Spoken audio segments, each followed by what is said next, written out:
నీళ్లు పోసి దీపాలు వెలిగించడం ఎక్కడైనా విన్నారా? అది కేవలం ఒక అద్భుతం మాత్రమే కాదు, దాని వెనుక ఒక షాకింగ్ సైన్స్ ఉంది.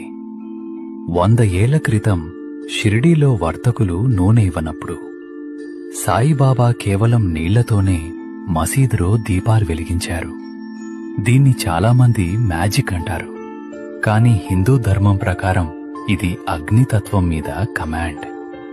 ప్రకృతిలోని పంచభూతాలను తన సంకల్పంతో మార్చగలిగే శక్తి సనాతన ధర్మంలోని సిద్ధులకు మాత్రమే సాధ్యం. మరో షాకింగ్ విషయం ఏంటంటే, బాబా వెలిగించిన ధుని 100 ఏళ్లు దాటినా నేటికీ షిరిడీలో ఆరకుండా వెలుగుతూనే ఉంది. అందులోంచి వచ్చే ఉదివేల రోగాలను నయం చేస్తోంది. మెడికల్ సైన్స్ కు అందని వైబ్రేషన్స్ ఆ బూడిదలో ఉన్నాయని మీకు తెలుసా? అంతేకాదు, బాబా తన శరీర అవయవాలను విడదీసి మళ్లీ అతికించుకునే ఖండయోగం చేసేవారు. ఇది కేవలం ఉన్నత స్థాయి యోగులకు మాత్రమే తెలిసిన విద్య. బాబా కేవలం